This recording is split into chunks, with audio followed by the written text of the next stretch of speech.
minus 10 seconds. You're listening to News and Movies Radio. newsandmoviesradio.com. Where the world comes to listen.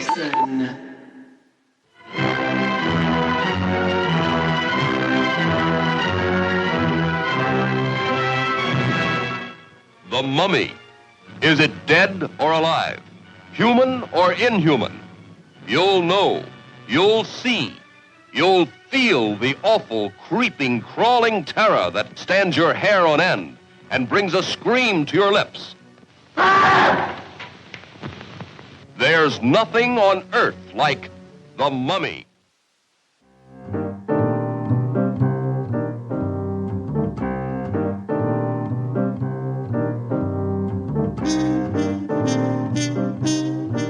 Welcome to News and Movies Radio, broadcasted live around the world.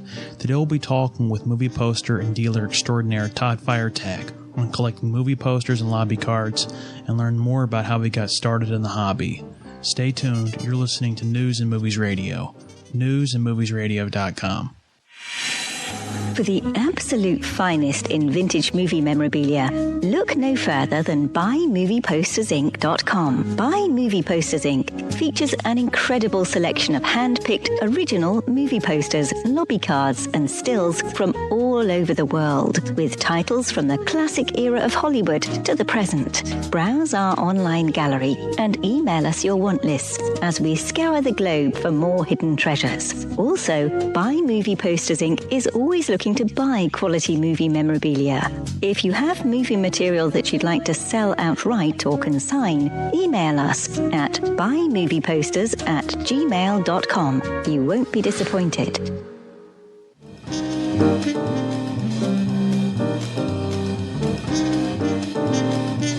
Welcome back.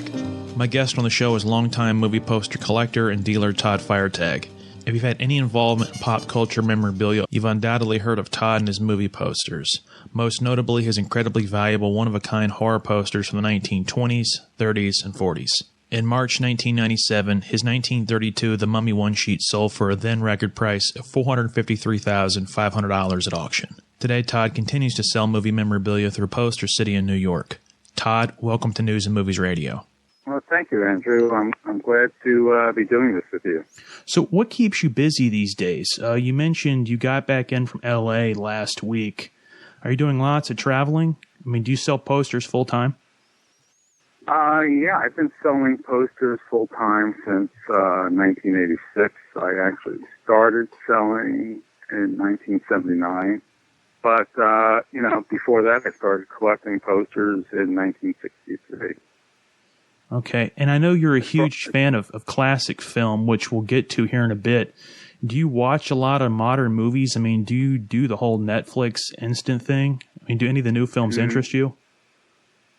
No, first off, I'm not that computer savvy. So, no, I don't do the Netflix thing. And I don't really go to that many new movies at all. I don't think they made that... My philosophy is they haven't made that many good movies after 1975. Yeah, so Jaws was in 1975, and I guess Blade Runner was pretty good. Was that late 70s? Blade Runner was... that was... I think 82? 82?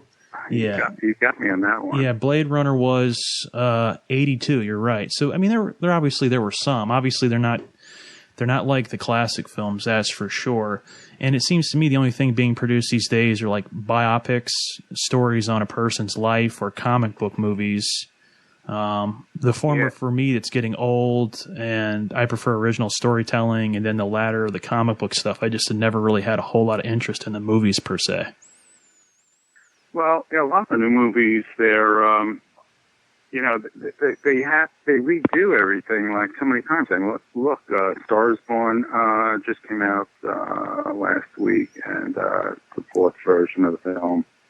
I don't think the talent is there that they used to have back in the 20s through the 70s, and they redo everything like so many times. They can't think of anything original, anything new.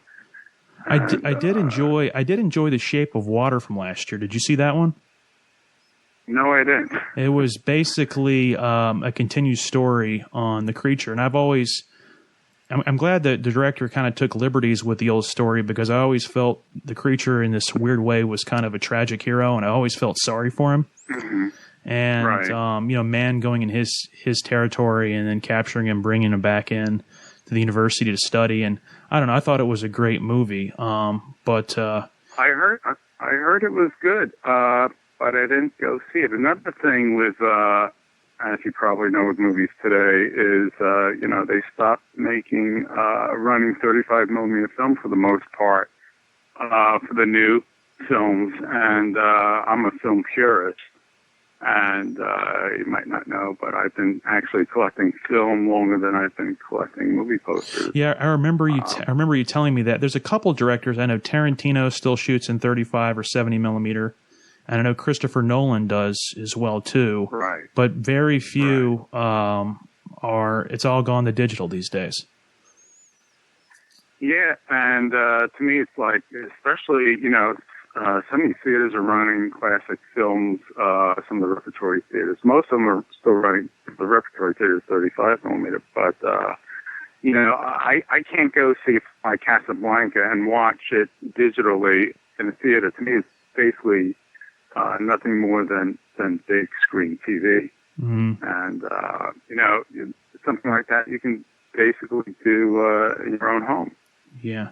So let's jump right into this. I read where you grew up in Brooklyn in the 1950s, going to the Graham Theater, and I actually did some research on. You did do some great research. Wow. Yeah, and you had mentioned that, I believe, in the introduction to your auction catalog, but yeah, I did some research on cinematreasures.org, and it basically was this theater. They said, maybe you could describe it to us, that was just basically a snack counter, and then there was like a single screen with a 1,000-foot throw, and that was about it, right?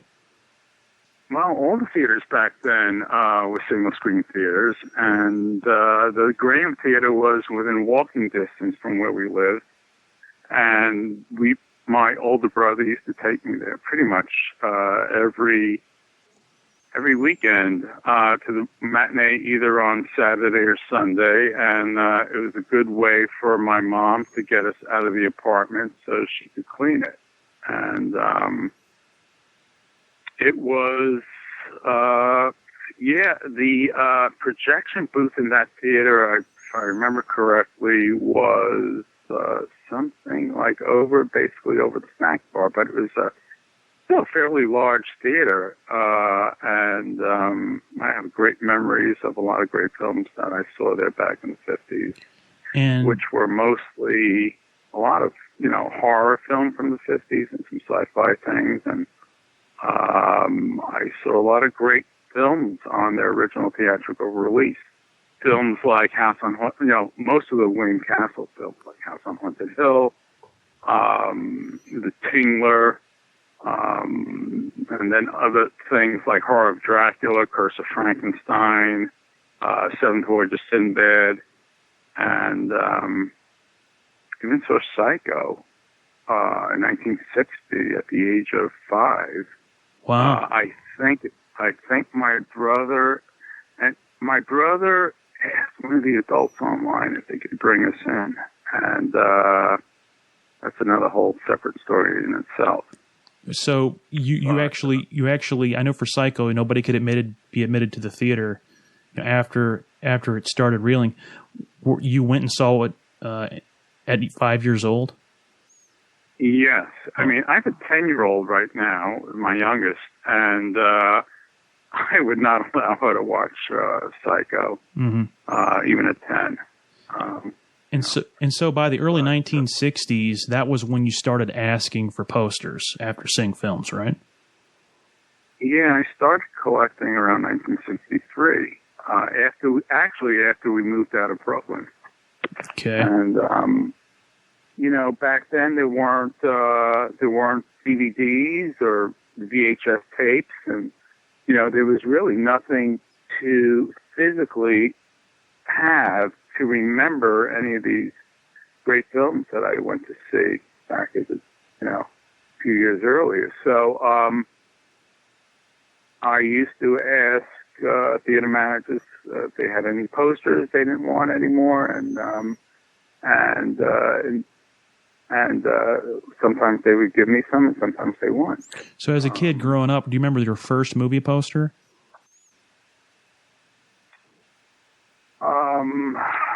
I remember a couple of the first movie posters I actually purchased, which was in '63. And one of them was a Ghost of Frankenstein insert. And how old were you this time? I was 8 years old. So you purchased a Ghost of Frank? Eight or nine. And believe it or not, there were just a couple, less than a handful, as far as I knew back then, of people that were selling posters either at a store or selling by mail. And there was this one guy, I still have the catalogs somewhere in storage. There was a guy, his name was Claude Spence, and I don't know if that was the business name or what, but he was in California, and he put out a little catalog, and he had some great stuff in there, and nothing was more than about $10. And I think like the Ghost of Frankenstein insert was like $3.50 or $4.50. Do you still have that poster? But to it, yes, I do. Wow. I have another copy of it also. The one that I bought from him back then was, from what I remember, was not in great shape. It had some tape on it and some tape stains, but I kept it because it was one of the first posters, one of the very first posters I ever acquired. So for listeners out there, basically when you were 8 years old, you actually purchased a Ghost of Frankenstein, which poster is incredibly valuable now, for $3.50. That's how early you got started.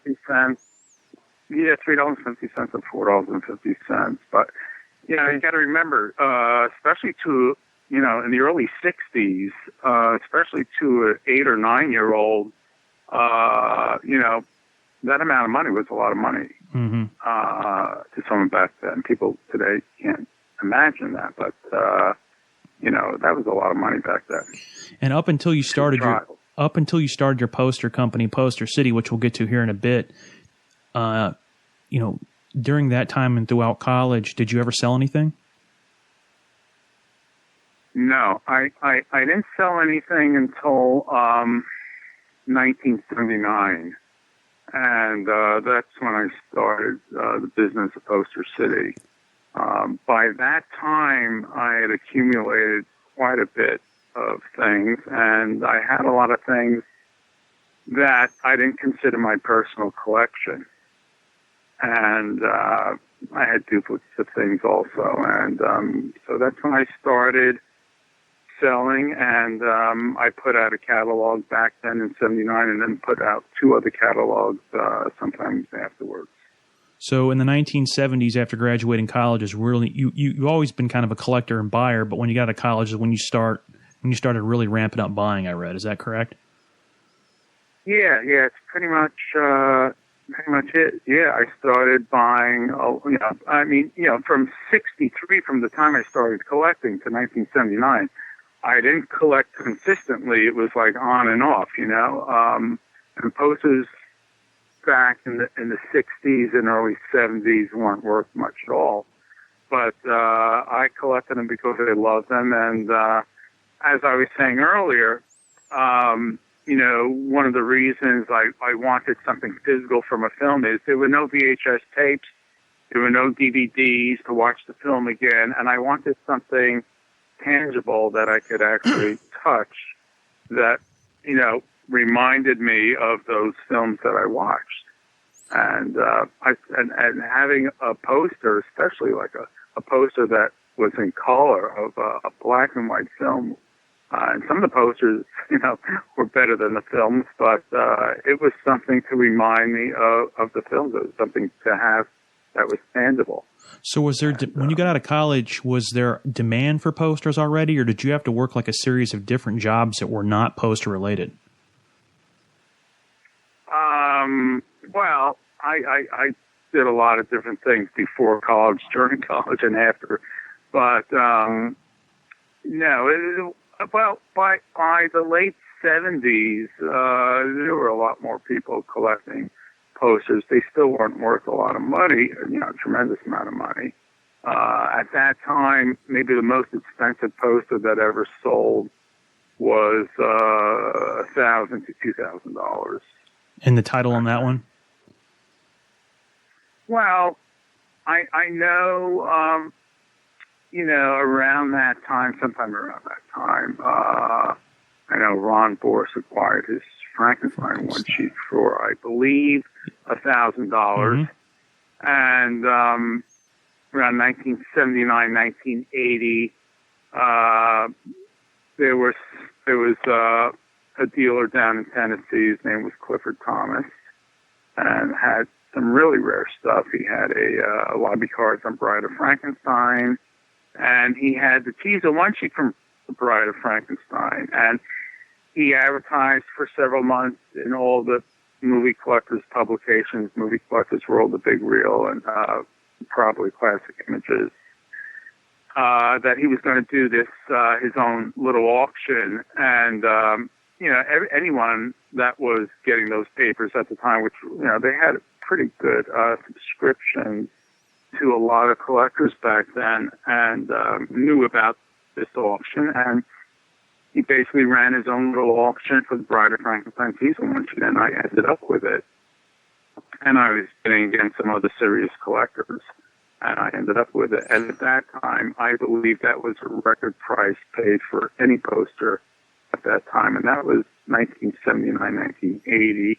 But you said it was only like $1,000 to $2,000 at the time, right, for record prices, correct? Yeah, and that poster, from what I remember, I paid somewhere around $1,800 at the time, which was, I believe, a record price. Wow. Yeah.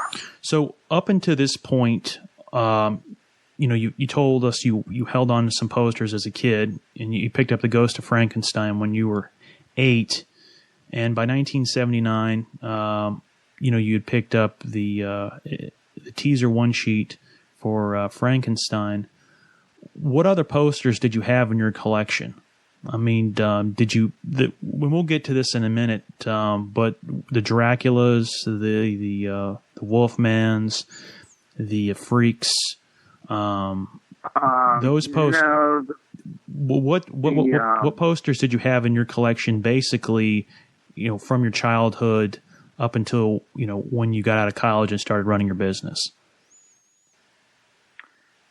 I'm trying to remember. The Freaks didn't come till the late 80s. Okay, we'll get to that. We'll get to that in a minute, where that came from. But do you remember any other posters around this time that you had acquired? Good question. No problem. Do this. Let me ask you this. Yeah. Describe the scene for us in the 70s. Were you one of these people? Could you drive around to theaters, open, closed, drive-ins where you see a lot of 30 by 40s and 40 by 60s? Were you staking out posters from movie theaters in the 70s? Yeah, I was, but I wasn't actively doing it. And yeah, I probably should have, looking back, but I wasn't. It wasn't, it was getting posters directly at the theaters and from theater managers was very difficult. At least for me it was. And, in 65 or 66, in the town we lived in, after we moved out of Brooklyn in 63, they built a brand new single screen theater, and I became friendly with the manager of the theater at that time. And even back then, at first, it was hard getting him to give me some things.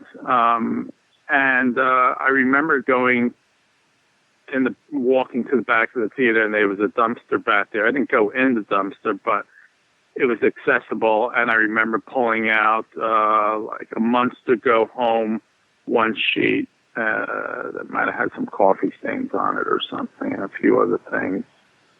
Maybe a 1 million years BC one sheet with Raquel Welch.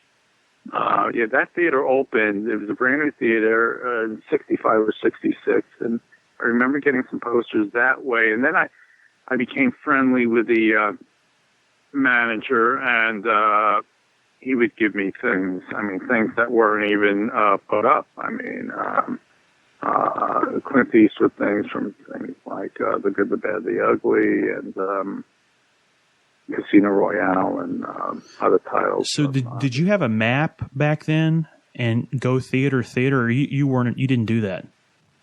No, I didn't. Okay. No. Did you ever, when you went into theaters, you said you did go into some, were you ever able to like go into a projection booth or whatever and just see Golden Age title after Golden Age title after Golden Age title, like there? No, it wasn't that quite like that. I did, years later, I got a call from someone in Alabama who owned a dry goods store, and it was a theater that was actually closed in 1929 and converted to this dry goods store. And the owner of the building didn't know it was a theater until the roof started leaking, and he had a huge high ceiling, and he had to get a ladder to go up there. And there was actually a projection booth up there, and that had all these posters up until 1929. So what year again was this, Todd? That was, I believe, late 80s, early 90s. Oh wow! So we've jumped ahead a few years. So let's go ahead and look at this.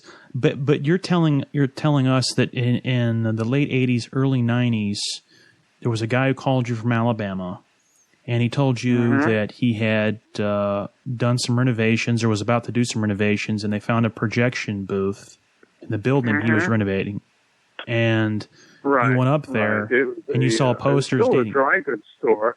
If you went into the building, for looking at it first, you would never know it was a theater. But it was closed in 1929, maybe because, I don't know why, but he owned the building, I don't know for how long, and he operated the store, and it was like going into a time capsule. It was pretty amazing. What posters, I mean, and we'll talk about the Sotheby's auction here in a little bit, but sure. and how many posters were in there? Well, there were hundreds of posters in there. The problem is the roof was leaking for so long that a lot of stuff was completely damaged. And but there was some great stuff up there. But a lot of it was totally, I mean, it was piles of stuff, and but the water was probably coming in from the roof for years, and a lot of the stuff was completely damaged. So when you mean dating back to the late 1920s, was all the Universal horror in there? There was some Universal horror. I'll tell you what was in there. One of the things that was in there that he had pulled out because he figured they were definitely worth something. There were 5 inserts from The Hunchback of Notre Dame. Oh, wow. Wow. Yeah. And there were 5 of those, and those are the only 5 that have ever surfaced. And there was also a 6 sheet from The Hunchback. Oh, wow. Any Frankenstein in there? Any Dracula? No, it's too early. Okay. Too early. 29 was too early. But you said it was 29. What were the years? It was 1929 through what? What years? Well, it was from, I don't know when the theater was built or the building was built, but it was the early 20s to the late 20s. Okay. Early 20s to late 20s. And that, okay, so basically, was there anything in there from Phantom of the Opera? No, I didn't see anything from Phantom. But what was interesting is there was there was a lot of, because of the carbon arc projectors, there was a lot of black dust in there. And I did notice there were shelves in the projection booth that had studio names written on it. And one time the posters were on the shelves, but when I got up there, they were all pretty much on the floor. And, I mean, I had to just peel through things and see what was there. But a lot of it was, a good deal of it was damaged beyond repair. Okay. And was that the most epic collection you've picked up? Probably the Alabama find? Or were there others? The most what? Was that the most epic collection you found? I mean, in terms of scale and value? No, not at all. No, not at all. Okay. Not at all. No, what's another one you wouldn't mind sharing with us? Well, let's see. Back in also in the 80s, I got a call from someone in down south again, and he said he had some stuff, and I asked him what he had. He said he'll send me a, I don't know how much money I sent him, but he sent me a box of stuff. And I got the box, I looked through it, and I said, well, there's some pretty good stuff in here. Nothing like unbelievable, but some really good stuff. And as it turns out, there was a lot more of it. And I could tell from looking at the titles, I mean, when you look through a group of things, you could tell if it's been picked over or not. I could tell it wasn't picked over. So I basically, after talking to this person for a while, I realized that he doesn't own the stuff, that he got this from some other place. And to make a long story short, it turns out that this collection, there were about 16,000 pieces from the 30s to the 60s to the mid-60s. And there was some great stuff in there. There was a lot of sci-fi, and there were multiples of things. There were like 7 Day the Earth Stood Still one sheet. I think there was like 8 or 9 War of the Worlds one sheet. And there was a lot of Western stuff, a lot of junk, but there was a lot of really great stuff. Some of it I'm still selling today. So this was in the late 1980s, you said, or mid 80s? I'd say it was in the mid to late 80s. Yeah. And in 1980 is when you opened your gallery, right? Oh, wow. You remember the Nyack Poster Gallery was 1979. 1979. So back up a second. So to buy these collections, were you selling posters through your gallery at the time? Was this a full-fledged business for you? Yeah, it was. Yeah, but I still, had a job up until 86. 79 is when I started selling. 86 is when I started doing it full time.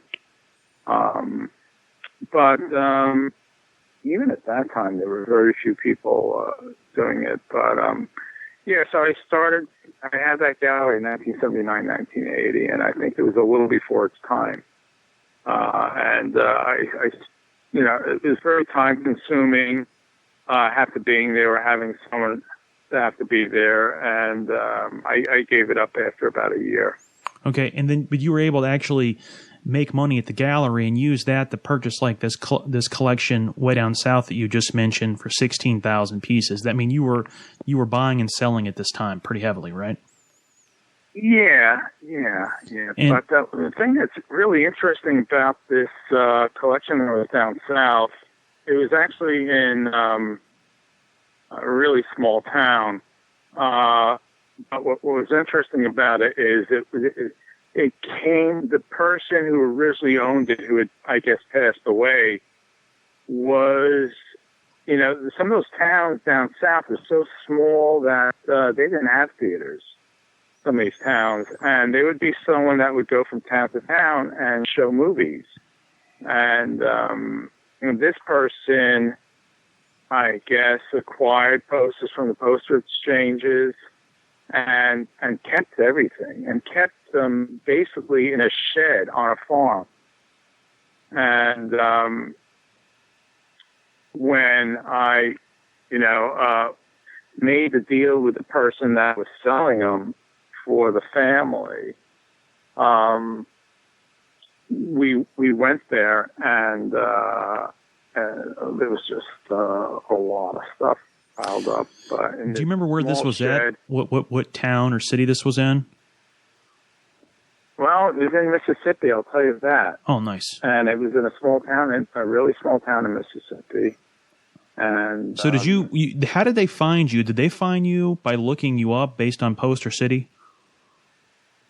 I don't remember. It's been so long, I don't remember how he found me. But I used to run ads from different places.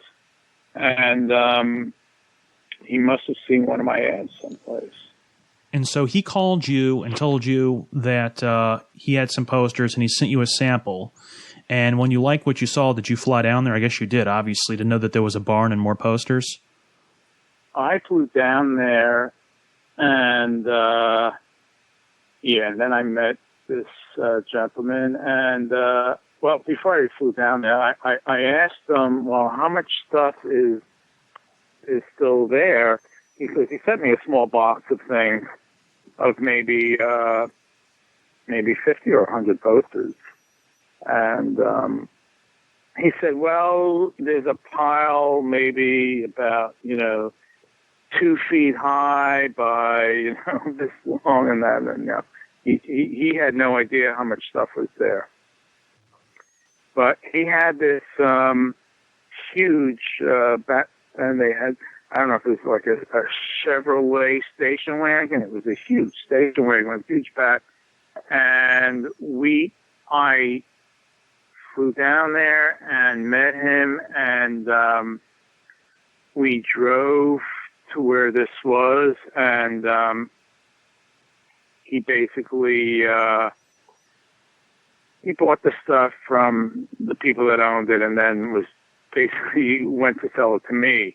But I went with him, and okay, so you weren't dealing with the actual owner. You were kind of dealing with a broker, basically, right? And he I was dealing with the middleman. And were you down there yourself, or did you bring somebody else who had helped you at your shop? Or no, I went by myself. Wow. And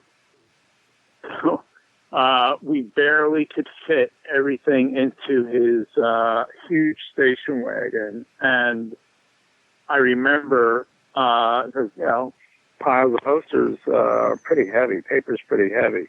And I remember his car, basically, the back of this huge station wagon was almost touching the ground.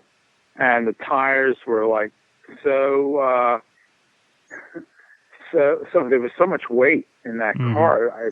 I never thought we'd make it back. I thought those tires were going to just pop. It reminds you of the gold in the back of the Italian Job. You wonder how those Mini Coopers were able to make off of so much gold, but they actually were. So it kind of reminds me of that in a sense. All right, so in terms... Another issue was that because they were in a shed that was not that secure and not that airtight for all these years, there was a lot of dirt on the posters, some of them, and mouse droppings or rat droppings and rat urine. And one big problem was there was like silverfish eggs, millions of silverfish eggs on this stuff. And I remember that, I ended up renting a truck to go one way and drove the posters back to New York, but I wouldn't bring them into the house. I had to get the entire truck with everything in it fumigated because I didn't feel safe bringing it back. But let me go back a few things. Before, after we made the deal and after we picked the stuff up, we unloaded it into my motel room. And I have pictures somewhere of that. I have pictures also of that theater that was closed up in Alabama. But so I have pictures of just piles and piles and piles, maybe 2 or 3 feet high in the motel room of all these posters and lobby cards. And I remember staying up the entire night going through them just to see what was there, because I had an idea what was there, but I didn't know everything that was there. It took a really long time once I got the stuff back to realize exactly what was there. So you had, what were the years on this collection again? You said from the 30s and 40s? From the 30s, early 30s. Actually, you know what? I think it might have gone back to 29. The late 20s, early 30s to the mid 60s. Okay, so all the Harold Lloyd, all the Douglas Fairbanks, that kind of stuff, that was in there, right? No, there wasn't that. Okay, so what were some of the big posters you found in that collection? You there was a Frankenstein meets the Wolfman one sheet. There was a Mummy's Hand one sheet. There were these one sheets from an early, late 20s, I think, Last Days of Pompeii. Not the early 30s one. There was another one before that. One copy of it I had sold in the auction. The single owner sale I did at Sotheby's in '97. But there was a lot of sci-fi. It came from Beneath the Sea. As I mentioned before, War of the Worlds. You mentioned 7 Day. You mentioned 7 Day the Earth Stood Still one sheets. 7. Wow. There's 7 one sheets from Day the Earth Stood Still. So a lot of that kind of just stuff. to kind of remind listeners, you've always had a healthy obsession with film, and you mentioned that your film you like to watch lots and lots of film. You were into this hobby light years before any of this stuff had real value and people collected it. By this point, we're talking mid to late 80s. Had you sold already a lot of the stuff from the Alabama find and some of the stuff you had collected up until your college years, or were you basically sitting on a lot of stuff still? I was still, at that mid-80s, I was still, sitting on a lot of the stuff. And I had, pretty good-sized inventory of some really great things. How many posters do you think you had? Well, after that, find in Mississippi, that alone, there were, it was a combination of posters and lobby cards. At that time, I had, just from that collection alone, I estimate had to be around 16,000 pieces at that time. But before then, I had accumulated tons of other stuff. So, different collections and individual pieces that I acquired over the years. And was there a lot of traffic? You still had your store up to this point as well, right? Yeah, I started the store in '79, but only really did that for about a year. Okay, was there a lot of foot traffic in the store? I mean, were people just bring collections by during those couple of years, and you would purchase them? Did you make any good buys that way? Well, Not really. The store was in a small town called Nyack, New York, which had a lot of antique stores. It was a good place for the store, but I think even in 79, 80, it was a little before its time to have a poster store or poster gallery at that time. I mean, even back then, I think like a Casablanca poster was, probably not going for more than a few $100s. And by the way, were there any Casablanca posters in that Mississippi find? No, there weren't. Okay. No, I've had Casablanca posters, but I didn't get them. No, there were none in that find. I did have two beautiful one sheets in really great shape that actually came out of Panama. Okay, that's something I want to ask you about here in a minute. This Panama, Central South America in a minute. But in being a dealer and opening a gallery in the early 70s like you did it allow you to kind of network and find people and other collectors that you wouldn't have been able to? Somewhat. I mean, I did meet some other collectors at that time. But one thing I didn't mention yet is I met someone in the 70s. I saw an article or an ad of his, and he was also in Nyack, but he had a great connection with National Screen Service, and I would buy brand new posters back in the 70s, and I would basically have to order them before the film came out. So wow. That's how I acquired a lot of stuff. I'm still selling some of that stuff. That's how I acquired a lot of new things at that time. And I would buy multiples if I thought the film was going to be good. I would buy multiples of one sheets or lobby sets or inserts half sheets. And so this guy's name was. I know you've sold me those trifolded Jungle Books. It basically look like they came out of that didn't come from right. That didn't come from there though. Okay, a lot of these trifolded posters, though, people don't realize. Listeners out there, trifolded just means it basically has three vertical folds and it doesn't have three horizontal folds, but not a vertical fold.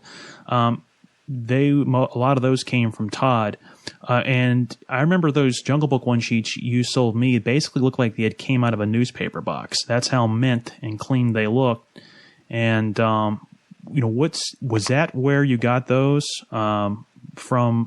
No, I bought those from other collectors. Sometime back when I originally acquired those, I don't know if it was Disney in Florida, California. I didn't get them directly from wherever they were coming from. I got them from other collectors that just had them. Apparently, there were a lot of those at one time available. I didn't know the original source, but I heard later on that it was, I think, Disney in Florida or California was selling those directly to collectors. But around that time, I do remember, maybe a couple years before that, I got a call from someone saying there was a warehouse somewhere in New Jersey that had tons of new, Disney stuff going back. I don't know how far, probably not too far. But most of the Disney, re-release stuff, and didn't have a lot of value back then. So I basically didn't pursue it, but I guess I should have. I don't know if the Jungle Book one sheet came from there or someplace else. But and you used to set up at shows in L.A. too, right? I remember. Was that back in the 70s? or 80s? No, that was the first shows I did in L.A. were in Glendale at the Glendale Civic Auditorium. The Doug Wright shows. Okay. And those were in I guess they were in Glendale. And what years were those? Had to be late 80s, early 90s. Yeah. And I think you mentioned late 80s, early 90s. And I think you mentioned one time that you had dealt posters to like the late record producer David Guest, and he was actually friends with Michael Jackson. And David Guest would come around. Anyone that was any of the poster dealers that were selling posters that were set up at those shows in L.A. Or even New York. I think I might have seen him in New York also. David Guest would go around and ask about certain. Do you have anything from Shirley Temple or Freddie Bartholomew, Mickey Rooney when he was a child actor? He was looking for certain things, and strange guy, very strange. But I don't remember selling him too much stuff. But yeah, David Guest would go around and ask. So anyone that was at those shows selling, he probably approached them also. And you mentioned that there was a collection in Panama. And I guess by then you have yourself quite the collection. The Panama collection, where was that between the Alabama and Mississippi finds? Did that come later, or did that come prior to finding these 16,000 posters? That was before then.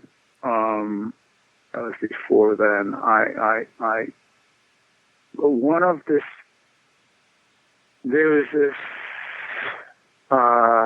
man in Panama, and his name was, if I remember, Primitivo Frognoni, and he was from what I remember, he was the head of at one time maybe he was the Italian consulate to Panama, and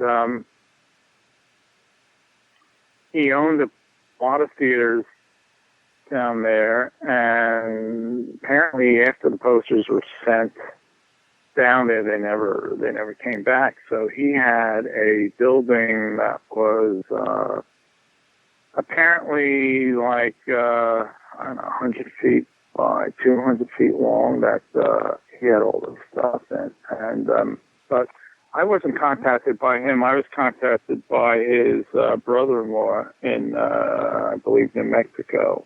And how did they find you? By the way, did they show, I guess, in Panama, they showed American features, right? These weren't foreign language films, right? Oh, yeah. Well, they showed, they showed foreign films too, but no, they showed, there's a huge American influence down there. So they showed American films. So, and how did he get in touch with you? Did you run it? How did he know to contact you specifically? I don't remember. It's been a long time, but his brother-in-law somehow got in touch with me. And so I was buying stuff from the brother-in-law. He would send me a list, and I would tell him what from the list I was interested in. Apparently, his, brother-in-law in Panama was sending him up stuff, and he would make a list and send me the list, and I would tell him what I was interested in, and he would tell it to me. And but after a while, I was dealing with the guy in Panama directly. And did you ever fly down there? No, I didn't. But I had a friend go down there several years after I was dealing with him. But I don't know if you know who John Cabal is. Sure. But John Cabal apparently was the first person to go down there and or deal with a person, this guy. And he put that book together, For Your Pleasure. which had some really rare, nice lobby cards at the time. And I believe a lot of that stuff. And Cobal had gotten a lot of stuff. I'm sure he didn't go through everything because there was still really great stuff there when I met the guy. But so John Cobal had actually got a lot checked of this. great stuff. John had actually checked out this collection before you, right? Yes, he did. How many posters? How many posters were there in this collection? You'd mentioned that both Casablanca one sheets and mint condition came from there. How many posters total? Well, they weren't mint, but they were pretty nice. Pretty nice. How many posters we I talking? believe that the Murders in the Rue Morgue one sheet that Ron Borst has came from this collection. Oh wow. Yeah, because I had gotten lobby cards from there on Murders in the Rue Morgue and multiples of some of the cards. That was in the batch that they sent you, kind of the first batch. Well, not in the first batch. I mean, there were cards from the Raven. There was some really good stuff there. Again, how many posters do you estimate that this guy had? He had to have at least. There were tens of thousands of posters. And who eventually bought him out? I mean, did you buy this guy out? No, I didn't. Because it eventually kept getting picked through, and I don't know how many people he was dealing with. He was apparently dealing with other people after me or during that time. But at one time, me and another friend sent another friend down there to actually go down there. And by that time, I guess a lot of the really great stuff was already gone. But we had shipped back. I think it came in by plane, but I had them ship back a lot of stuff, and there's a lot of great stuff in that. But there were thousands of pieces. But, so was this was in terms of where we're at here? Was this still we're still in the 1970s here when all this happened, or are we more mid? No, this is the 80s. 80s. The 80s. Okay. And again, the deals that you did in Mississippi and Alabama, those were 80s as well, too, right? Yeah, those are 80s also, yeah. A lot of stuff, there were a lot of things. Yeah. So let's coming out of the woodwork in the 1980s. Yeah. Well, a lot of posters, it seems like, or people discovered their value, or they just wanted to move them. If new things are being built where they're being stored, it just seems like, it was a great buying time in the 80s. Let's change gears a bit and talk about March 1997, the Sotheby's auction. Okay. And for those of you who weren't in the hobby, gosh, it's been 21 years ago since Todd held his one-man auction at Sotheby's that set many world records at the time for prices paid for posters. How much in total did the auction gross? Well, if you remember, at that time, there were only about 300 and something lots, maybe around 350 lots in the auction. Now when auction houses do poster auctions, they'll have 1,000 lots, but the 350 is a little less than 350 lots. They grossed about 1.5 million at that time. I know we're talking about fewer lots but better posters. I mean, there's never been an auction like yours since, with the kind of quality and breadth of material, that's for sure. How much time and planning went in to bring all these posters to auction? I imagine it helped being close to Sotheby's headquarters in New York. Yeah, I mean, I had a lot at stake in the auction. So, and Sotheby's was great. At the time, Dana Hawkes was the entertainment memorabilia. Who's at Butterfield's, I think, now, and did Robert Osborne's collection, I think, earlier this year, right? That was Bonham's. That was Bonham's. Robert Okay, Osborne. okay. She's at Butterfield's, I believe. She's at Bonham's right now. Bonham's? Okay. She's at Bonham's. Okay. Yeah. Well, you know what? I guess at one time it was called Bonham's and Butterfield. Yeah. So maybe they've merged. Now it's just called. Yeah. Now it's just called Bonham's. Bonham's. But Sotheby's gave me free reign of the place, and I would go in pretty much, every day for about a year, and work on putting the auction together. People in the building thought I worked there because I was there pretty much every day, and working at every step, putting that auction together from writing all the descriptions, writing the text for the catalog. And if you've ever seen the catalog, it's probably the only poster auction catalog that had no images on the left side page. It had all the images on the right side with the text on the left side. I've got it here in front of me. Yeah, I didn't even notice that. That's pretty cool. And Jose Carpio from Cinnamon was there too, right? Yeah, but he was basically... even though, really they didn't need him, but they wanted to have someone to get another opinion from, but he basically didn't do anything. So they gave you free reins at Sotheby's, and I know Christie's was around too, and they were, would you say Christie's was even a larger clearinghouse for posters at the time? Yeah, by 97...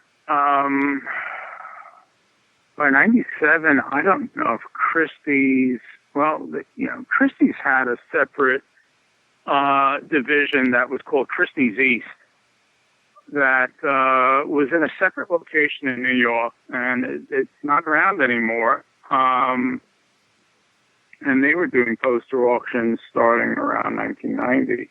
By 97, I don't know if they were still doing poster auctions or not, but after Christie's East got dissolved and Christie's was taking over doing the poster auctions, that continued into at least the early 2000s. And, Rudy Franke was working with Christie's at that time. But, and this whole auction was really before any type of online bidding. Describe the scene at the time. Were there tons and tons of people there the day of the auction bidding on things? Oh, yeah. I had in my contract that we would have this is, just around when I guess the internet was starting, but most people weren't on the internet in 96, 97. And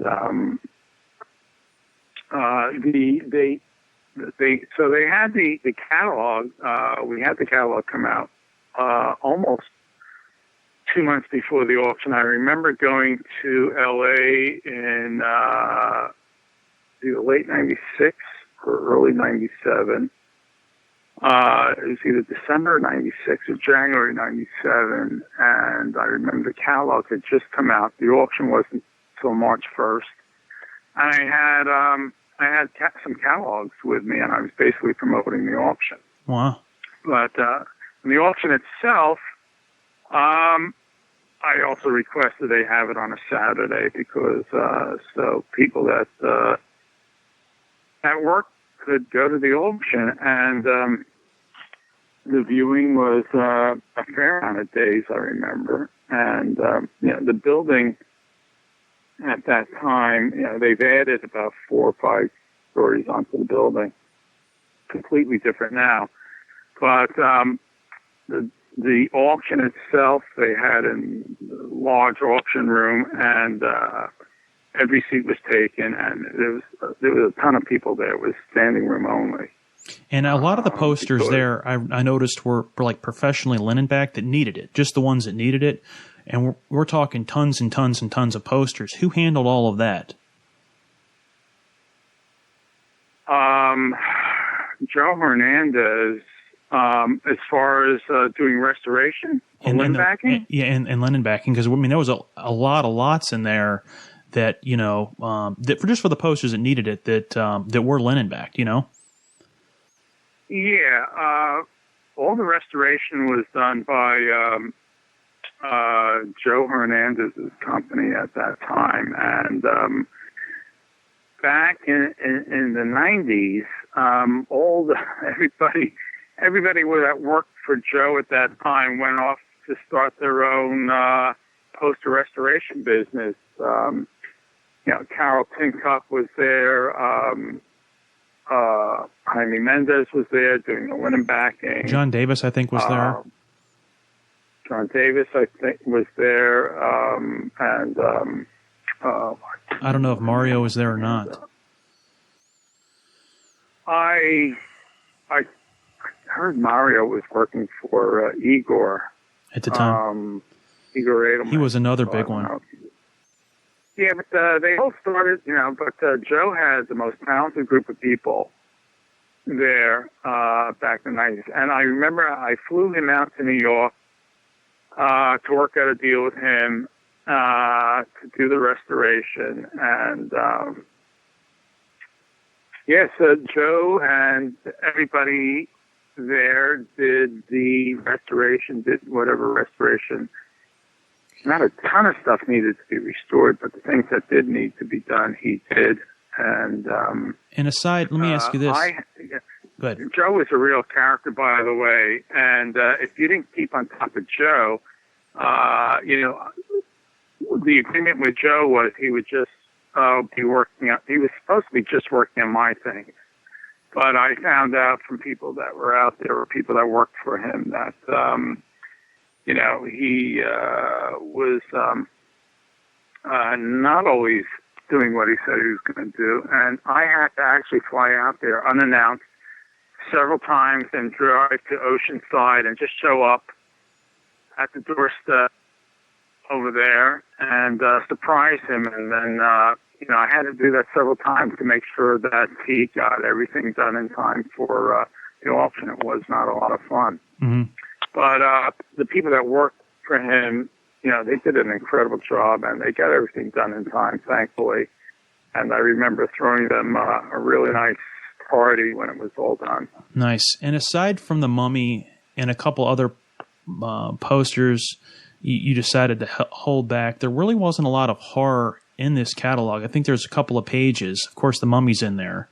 And I remember reading in the introduction of the catalog that you said you wanted to narrow your focus only on horror posters, but the amount of posters and lithos from the 20s, 30s, and 40s is pretty mind-boggling in this catalog. I mean, everything from early Alfred Hitchcock to 20s D.W. Griffith, Douglas Fairbanks, early pre-code Jean Harlow, you name it. It was in that auction. How did you pick which posters to let go? I know the majority of posters that were in there I haven't seen since. Are they in? You'll never see again. There was a lot of one-of-a-kind posters in there, and did they go to museums? Even though my main focus was horror, I held on to some of the best stuff up until that point, and a lot of those posters I owned for years before the auction in '97, and there's a beautiful I'm a Fugitive from a Chain Gang one sheet. I've never seen another one since. And a lot of the stuff was in just really beautiful shape. So, and so which posters did you decide to let go when you're putting the catalog together? I pretty much let go of probably most of the best stuff that I had that besides most of the horror stuff. The only really big horror piece I let go of. There's a lot of other, good horror stuff in there. There was, from what I remember, there was like a Raven title card, or Ghost of Frankenstein title card, and some other pretty neat stuff. So the majority of people who picked this up, were they museums? Because, like I said, the poster on the cover What price Hollywood? What price? I think I've seen that one. Ira Resnick, I think I saw that in his book. Maybe I didn't, but it looks like that may be the same poster. Maybe not. Yeah, I think there's only, from what I remember, there's only one of those. I've never seen another. I believe, Ira, that was one poster that... So other than that one... positive Ira's the one who purchased that. Other than that one, and then obviously I saw... The Haunted House, Buster Keaton, which is an unbelievable poster as well. You don't see, I haven't seen very many of these come back up to auction. I mean, like I said, did most of these go to museums? I'm not sure because, Sotheby's wasn't privy to letting me know who was purchasing the posters, unless it was someone that was there. I don't know who purchased a lot of stuff. I know that...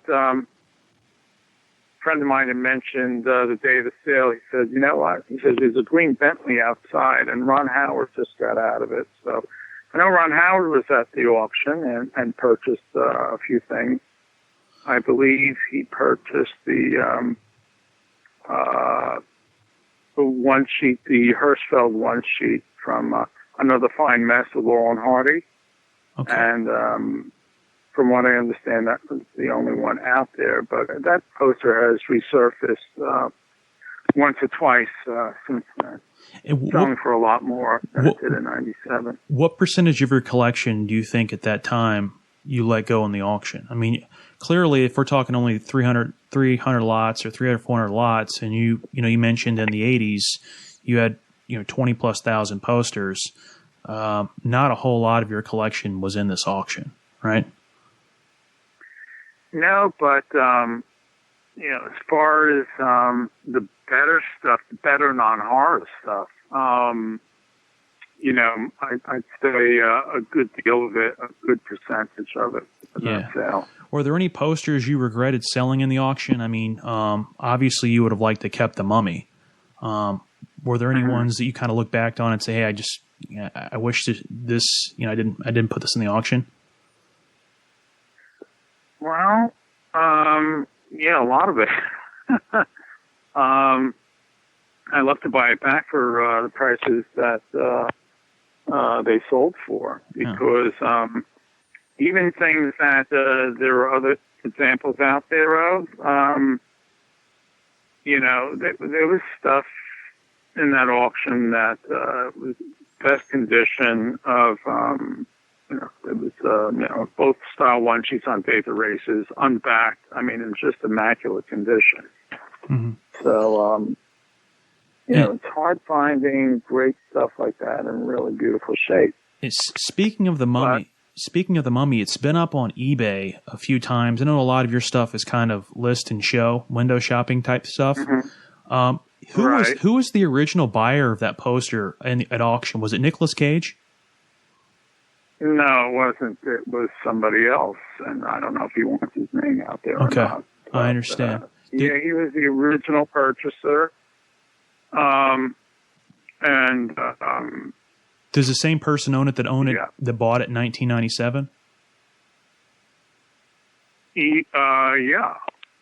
Okay, so it hasn't changed hands at all since 1997. It has. It changed hands after it was on display at the Whitney Museum around 2000, 2001. The Whitney contacted Sotheby's and contacted me. They were doing an exhibit, a two-part exhibit on the American century, and from 1900 to 2000. And they wanted to have some of the posters that were in the sale and some other things on display at the Whitney. And so the Mummy was there.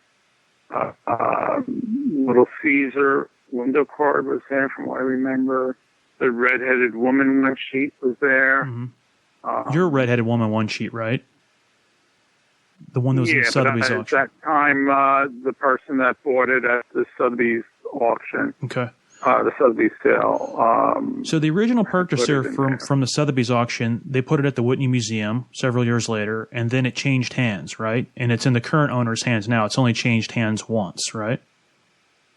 That's right. Okay. It changed hands once after that. And that's the ones we've kind of seen up on eBay, maybe up once or twice, a couple of weeks over the last year. Just, like I said, look and show type stuff. That's it, right? That's your Mummy one sheet. Was, right? That's right. That is the one, yes. Okay. And so you had already made mention of some major discoveries. Like, I know you made a huge discovery in Panama. A lot of listeners out there want to kind of go through a couple of posters and just maybe you can give us a backstory of how you got them in your collection. So to start, the Mummy one sheet. I know there's, 2 existing copies of that poster, and one's owned by Ron Borst, who we had on the show a couple of years ago. What's the story of how you found the Mummy one sheet? Well, the Mummy one sheet was pictured in Richard Allen and Steve Rebello's book called Real Art. And the credit to the owner at that time was Neptune Blood Smythe. And I met Neptune at one of the shows in California. Met him several times, and it took several years to pry the poster out of his hands. And that's the story behind that one.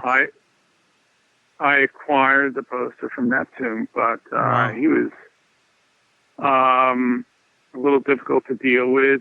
He didn't want to sell the poster outright, and I had to jump through all kinds of hoops for several years before I actually acquired the poster. He wanted, I remember one of the things he wanted was this British toy soldiers, those really old British toy soldier collections, and he wanted this specific group of toy soldiers. I wasn't familiar with those at all, and I remember searching all over, trying to find the set that he wanted. And I think by the time I actually found the set, someone that had it,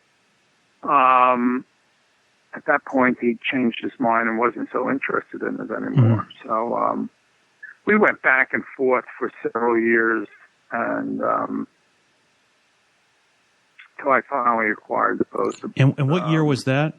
That was obviously, was that up until, because that sold in 97, obviously. How long had you had it? So this was early 90s, late, it had to be, probably 91 or 92. 91, 90. And then you also have the Bride of Frankenstein teaser. What's the story behind that one? Well, I mentioned earlier, the Bride of Frankenstein teaser was owned by Clifford Thomas, and that was the first really expensive poster I bought. Okay, yeah, that's right. That was the guy in Tennessee, correct? That's right. Okay. Yeah. And so you bought that from him. Okay, and then the mint condition Frankenstein and Freaks lobby card sets with the envelope. Okay, that came from a small town in Illinois. I remember getting a flyer in the mail about this auction. It was going to be in Illinois, and it was like the next day or 2 days. It was like 2 days later it was going to happen, and in the flyer was mentioned a couple titles, early 30s titles like Frankenstein and a few other things. So I called the guy. There wasn't a phone in the building where the auction was being held, but somehow I got in touch with the guy who was running the auction, and it was an estate sale. Someone had passed away. Apparently he was a projectionist, and he saved all these posters and lobby card sets, and most of them were like barely used or like mint condition. And so I... Was there an Invisible Man lobby card set? No, there wasn't. That would have been good to know whether or not there's actually 8 cards. I mean, if there was 7 in that. Well, there are 8 cards. There were 8 cards. Of course, there were 8 cards. There's no question about that. It's knowing what that 8th card looks like. That's the so issue. He had the Frankenstein and Freaks lobby card sets. Did he have any more? Well, the Freaks lobby card set. Yeah, he had the Frankenstein and the Freaks lobby card set. There was. Was there the Mummy or Bride of Frankenstein? No, there was Mystery of the Wax Museum. And wow, that's a great set. Iron of the Lost Souls. Oh wow, wow. What, the Iron of the Lost Souls, was that in there, or that might have? Maybe the Iron of the Lost Souls wasn't in there. So that was in Illinois, and that was just a small auction you found out about. So you did a lot of research, I guess. Yeah, but there were some other dealers that showed up at that auction at that time. There were, I don't know if you're familiar with the John Wayne one-sheet, the Oregon Trail, which is probably like the best John Wayne one-sheet there is. There were 2 of those. Wow. In mint condition. There was the Days of Races, mint lobby set, and 2 one-sheets. Wow. There was a redheaded woman mint one-sheet. The one didn't have a pinhole in it. That was the one that went into your catalog, right? Yep, the one that sold the Sotheby's. Yeah, it's amazing that poster can be around for so long and not have any type of fading, but it looks amazing. You know what I'm saying? Yeah. And then also too the Freaks one sheet. How did you find that one? That came through that auction in Illinois. Some people, the town people there couldn't believe what the stuff was selling for at that time. And this person came up to me and they said, before this guy passed away years ago, he gave my cousin, my uncle, some things. And one of them is a Freaks one sheet, Freaks poster. Wow.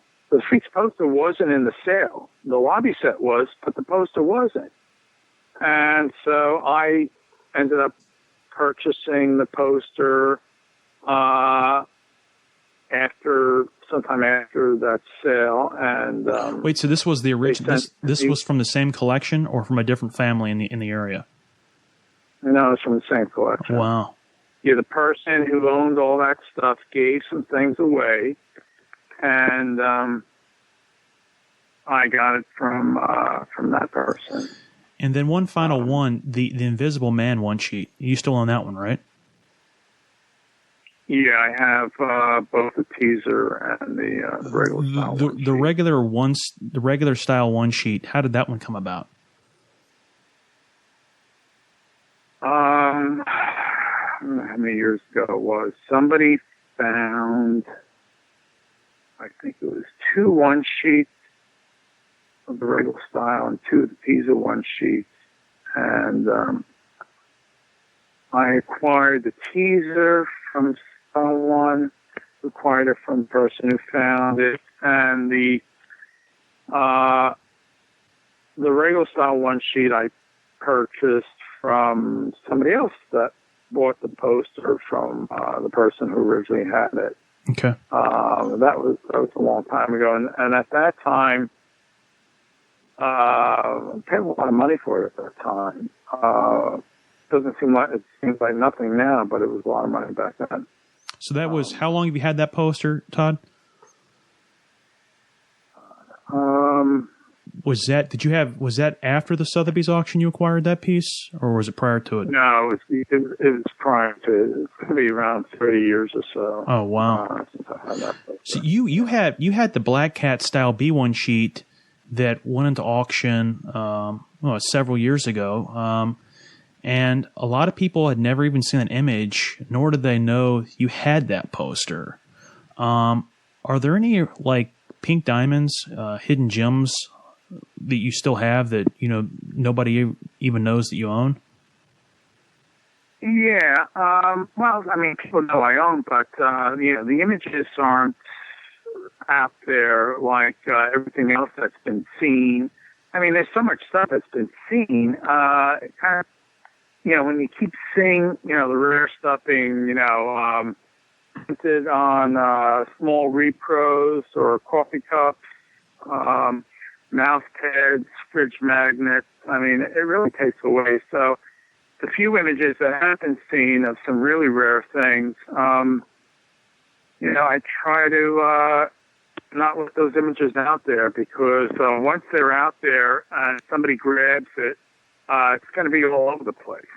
And And you mentioned you mentioned having at one time hundreds, if not thousands, of 30 by 40s and 40 by 60s, as well as an original Basil Gogos painting as well. Correct?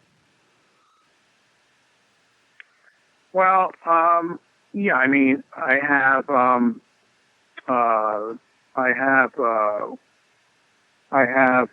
several of the famous Monsters of Filmland magazines covers. One of them being a Basil Gogos, and over the years I've had chances to get either from Fari Ackman or some other sources covers for famous Monsters magazines, and I really should have pursued it more than I did, but I didn't. But I do have some early FM covers. One of them being the issue number 11, which was actually a Gorgo, and that same Gogos painting was also used for famous Monsters number 50. And so I also have, wow. Go ahead. I also have a few other covers, including number 6, which is not a Gogos cover. It's a Nertzl of King Kong. Oh, wow. Famous Monsters, number 6, yeah. And, but you mentioned before, I don't have thousands of 60s. I'm not sure where you got that information from, but I do have some. And so you all, you mentioned rare things that I might have that people might not necessarily know about, but some people know about. I have one poster that's not reproduced all over the place is the Wolfman 3 sheet. Oh wow! Another one is an Invisible Ray insert. Another one is the Raven insert. Another one is a Ghost of Frankenstein, 40 by 60. Another thing that is not out there are most of the jumbo lobby cards from Dracula. There were a set of 8. The press book only shows 2. I've got 7 of the 8. Most people don't know what the other ones look like besides the 2 or 3 that are the images that are out there. And we talked earlier too about the Royal Theatre collection in Soul Candle. Were you in on that at all? I mean, did you buy any posters out of that collection? Well, I was actually the underbidder on that, and on the entire collection. Stephen Fischler, yes, because they ended up. I mean, I dealt with Saul Candle, and I actually got a few things before they ended up selling the entire collection. I got a few things directly from Saul Candle, but once they put up the entire collection, I was the underbidder on that. But Steve Fischler and Steve Jeffy and 1 or 2 other investors ended up getting that collection. And once they acquired it, I was friends with Steve Fischler at the time, still am. But I got pretty much, I ended up buying a lot of that afterwards from those guys. Wow. Was the quality really amazing out of that collection? I mean, more so than even the ones you'd bought in Mississippi and Alabama? Well, the Mississippi, Alabama stuff, I mean, some of it was in mint condition, but a lot of it wasn't. But that collection that came out with the redheaded woman and Frankenstein Dead and all those other sets and other one sheets that came out of that small town in Illinois. The Royal Theater stuff was about the same condition. I mean, that stuff was in just beautiful, beautiful shape. Mm-hmm. So, but I ended up with a lot of that stuff from the Royal Theater collection. And what are a few pieces that you have that are still from there? I probably don't have anything from that. Most of that, there was very little horror stuff originally in that collection. And any of the horror stuff that was in the Royal Theater collection was sold before it was sold off as an entire group of things. Once it was sold off as an entire group, I don't think there was like any horror stuff in there at all. Did you know that Saul had? But there was great stuff. I mean, there was a mint lobby set and one sheet to the Seahawk. There was a glass key one sheet that was in mint condition, and yeah, some great stuff. When you see the stuff, and it looks like it was just printed. I mean, the colors were just as vibrant as the day it was printed, and the condition was just beautiful. The paper was white, and it makes a big difference. And then a poster that's been maybe slightly faded, with the paper turning yellow, and where it's been used, and then linen back. It's a huge difference. So you had actually dealt with Saul before the Mounties got involved, and found out that the theater manager was selling stuff from underneath the owners, right? Yeah. Oh, nice. Yeah. So let's change gears one final time. You've graciously agreed to give us your opinion on this. The hobby was rocked a decade ago with Carrie Haggard, who scammed collectors on millions of dollars worth of fake horror movie posters. Did you ever meet Carrie? Oh yeah, Carrie was a client of mine. I must have met Carrie probably around 2000, late 90s, maybe 2000, 2001, early 2000s. I met Carrie, and Carrie was a client. And I sold Carrie a number of things over the years. Yeah, I remember. I remember one of the fake posters that he made was of a of a Black Cat style D. It was actually referred to in the lawsuit as an insert, but it was actually, if you look at the paperwork, it was actually a Black Cat style D. Did he ever ask you or offer to pay you for like images, since your stuff is so rare? No, he didn't. No, and I'll tell you how that whole thing started. Yeah, I don't remember the exact year, but it was definitely by the early 2000s. Harry was a client. He was buying stuff from me, and I had no idea what a monster he could turn into, Mm-hmm. How is he getting images for posters? Did he ever ask you for images, or ask other horror collectors for images? The only things he asked me for was things that he needed to get restored legitimately. And I know you did an interview with my friend Jim Grisham, and I remember hearing that Jim had said that this whole thing started with Frankenstein meets the Wolfman 6 sheet. But it didn't start with that. That was actually probably the last thing that did it. It was actually something way before that. Terry had purchased part of the jumbo window card of The Bride of Frankenstein on eBay. And I believe it was maybe Norm Lazarson that had sold actually pieces of the poster of the jumbo window card of Bride of Frankenstein. And Terry asked me, he said, you have the jumbo window card on Bride of Frankenstein, right? I said, yeah. He says, well, I just bought, and I had seen it on eBay that Norm was selling it. I just got part of the poster. I have these pieces from the poster. Would you please make a copy of your poster so I can get mine restored? Now, I used to do that for people all the time, especially if they were clients of mine. I didn't see anything wrong in doing that. I did it for a lot of people, dealers and collectors, and I had no problem doing it, especially for someone that was buying stuff from me. So you would just charge them for the image? So, I didn't charge them at all. Whatever it was, I didn't charge them at all. Wow. So what happened was, Terry said, could you just take your poster? It was already in a frame. I had to take it out of the frame. He says, could you take the poster to a copy place and make me a copy, so I could get my poster restored? I didn't see anything wrong with that. I knew he had the pieces of the poster. So at that time, I was living in a town called, actually, West New York, which was in New Jersey. And I took it to a local place that made copies.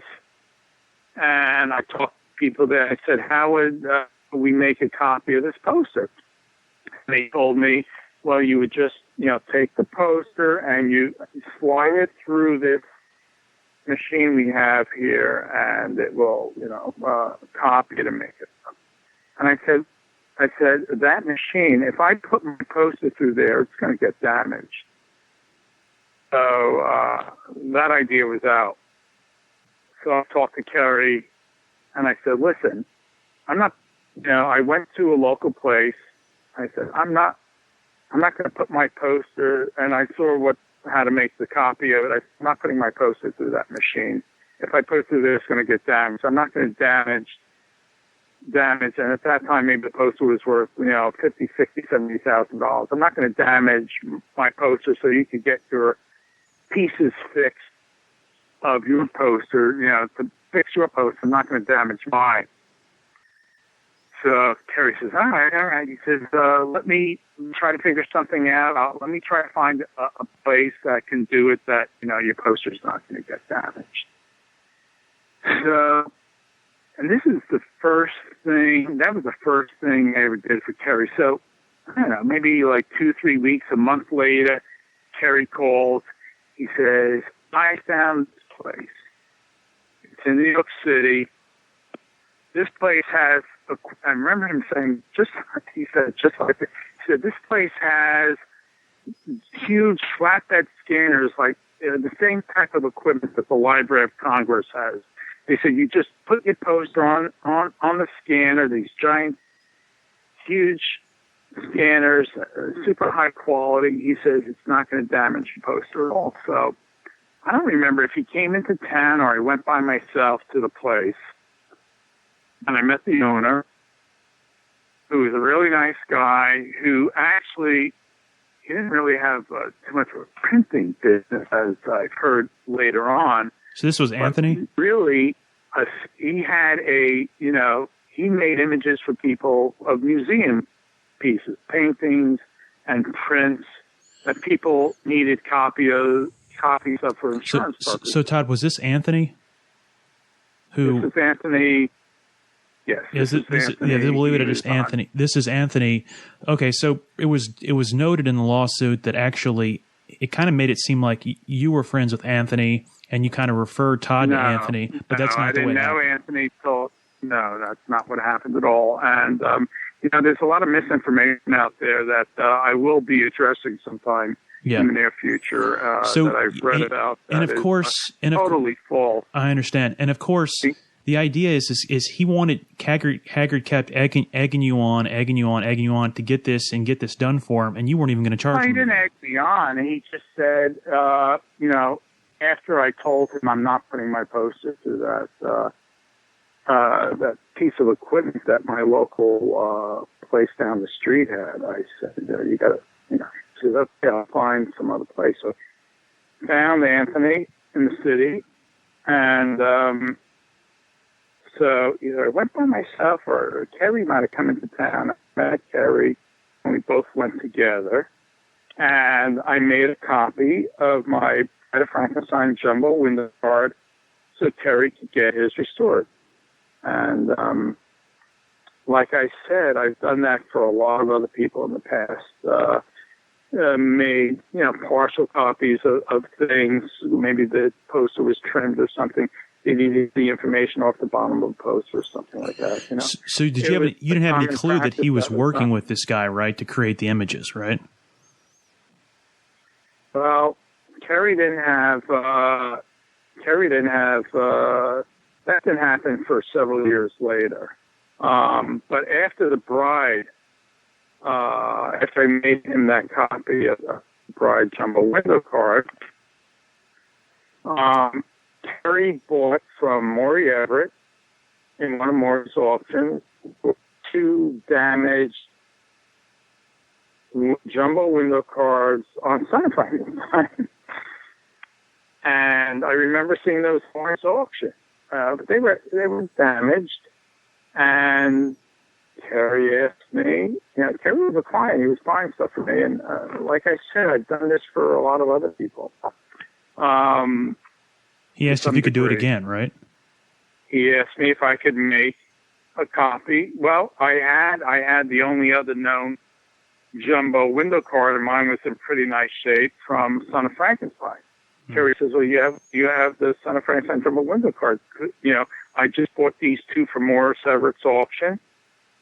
Could you please make me a copy of yours so I could get these 2 restored? And so did the same exact thing, made a copy or 2 copies so he could get his jumbo window cards restored. And so what years was this? This was prior. This was prior to. This was prior to anything being done in terms of deceiving and forging reproductions. This was. Oh yeah. Okay, and so he went back to Anthony. But basically, getting back to my thing, Kerry was the one who, and that's where Jim got the information wrong. I understand. Kerry was the one who met Anthony. Kerry was the one who first told me about Anthony. I had no idea who Anthony was. Kerry was the one who found him. I was the one who found him. Okay, so let me ask you this. And later on, when 2006, 2007, 2008, when he started forging this stuff, he had actually, I believe, contacted you about recreating a piece of his missing 6-sheet, right? Then I think the last thing, I didn't do this with Kerry a lot. I only did it, maybe 3 or 4 times at the most. And the last thing I remember doing was just like everything else. Kerry acquired a poster that needed restoration, and he acquired the 2 top large pieces of the Frankenstein meets Wolfman 6-sheet. Kerry asked me, he says, do you happen to have a Frankenstein meets Wolfman 6-sheet? I said, yeah, I do. He says, is yours linen-bound? I said, no, it's not.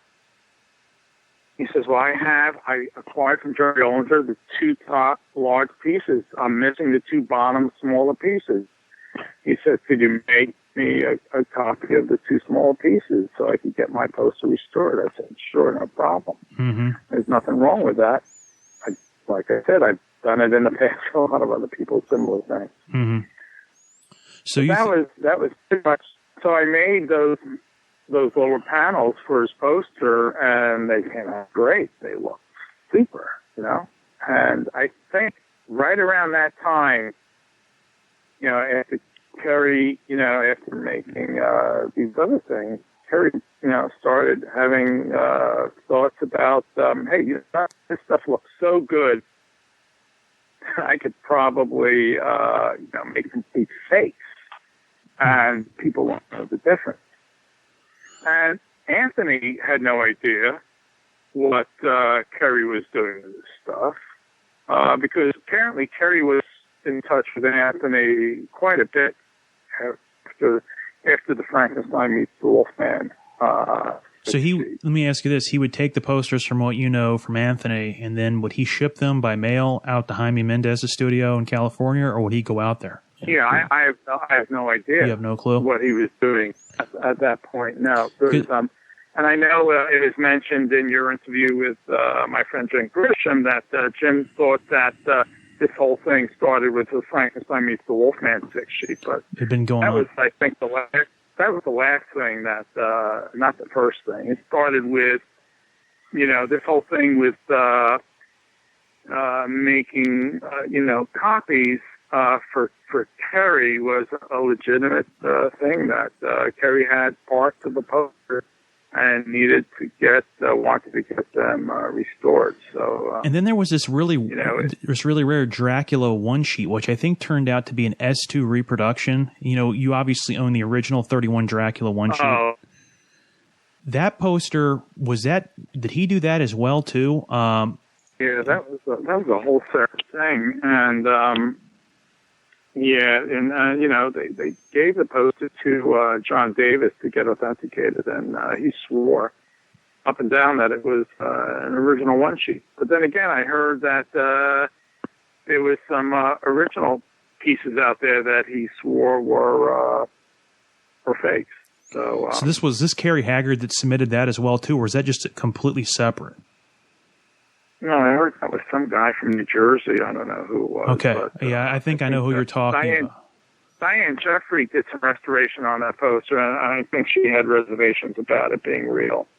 But Profiles ended up putting it on the front cover of the catalog, but, pulled it from the auction when they realized that it was not a real poster. Like I said, I remember reading that, like, at the bottom of the poster, there was information that had been purposely, like, ripped off and painted back on in order for it to look more authentic. But if there are S2 Dracula recreations out there, he didn't necessarily have to have the kind of image that Kerry Haggard needed to produce these, right? There's images of that poster that are pretty large they could have used, right? I guess so, but there was something about that. I saw a really small image of that poster online or somewhere, and it's maybe just a couple inches, and I could tell from just looking at it before when this started happening, that I knew that when all the controversy about that poster happened, I remember saying to myself, there's something about it that doesn't look right. And as it turns out, there was something about the lettering that was not like the original one sheet.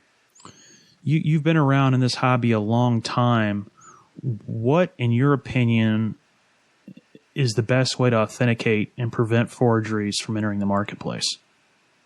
Well, one way is buying it from someone who knows what they're doing. I mean, when all that Kerry Haggard stuff happened,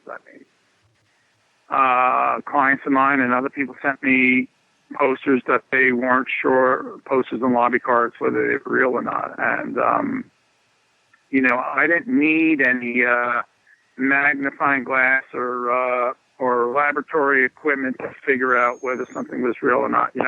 When you've been around for a long time and have handled tons of stuff, you get a sixth sense about whether something is right or it's not right. And, I don't know how. Some of the stuff looked really good, but a lot of it was very questionable. And I had no problem looking at something and saying, I can't believe how some people acquired this stuff and couldn't tell that it was fake. There's a lot of it just didn't look right at all. Yeah. Well, are there any posters still out there that you wanted to own but never have? Well, it'd be nice to have. You own some things from Metropolis, right? Some of the larger posters for some of the classic Universal titles. I have some 6-sheets and things, but it would be cool to have a Dracula 3-sheet or something like that. But I've handled a lot of really great stuff and owned a lot of great stuff. So are you still buying posters at this point, or are you kind of content with what you have? I'm not acquiring. I'm not spending hundreds of thousands of dollars on things, and but I'm still acquiring things myself, and a lot of things I buy are for myself are not expensive things. And to me, buying something from the 50s or 60s that is something from a film I remember originally watching in the theater when it first came out. To me, that I get just as much enjoyment out of things like that are not valuable as I do, looking at a Dracula one sheet. The last time we spoke, you were, and you mentioned this earlier in the interview, you were really still into 35 millimeter features and trailers. And I know a lot of people out there just collect the posters and artwork, but they haven't seen the films. You're one person that's pretty much seen all the films for the posters that you've owned. Well, yeah, that's another whole subject is, I actually started collecting film before I started collecting posters, but I didn't start with 35 millimeter film. I started with 8 millimeter silent film and running it on my dad's home movie 8 millimeter projector. We would buy, as kids, we would get the Castle Films 8 millimeter, short versions, 50 feet or 200 feet versions of feature films, things like Abbott and Costello Meet Frankenstein, stuff like that. And as decades go by and the films get older and older and older, where do you see the future movie poster collecting headed? I mean, for example, the beautiful 20s Douglas Fairbanks Robin Hood poster you have in your book. A lot of people think Robin Hood and they think Kevin Costner or they think Russell Crowe. I mean, do you think there'll still be these posters from the 20s will still be in demand amongst younger generations in the future? Well, I hope so, but I'm not sure because, everything these days is, millennials, they only know, Star Wars and later James Bond. They don't even, connect with, the earlier James Bond, like, Sean Connery from the 1960s. Mm-hmm. So, but as long as these films, a lot of the older films from the silent period, like Douglas Fairbanks and Robin Hood, as long as they are available, either on Netflix or Turner Classic Movies, or on Blu-rays or DVDs, and people watch them, that they'll still stay in in people's minds. And that way, people are still going to be interested in the older posters, but the whole poster business has changed quite a bit since I started collecting back in the early 60s. Yeah.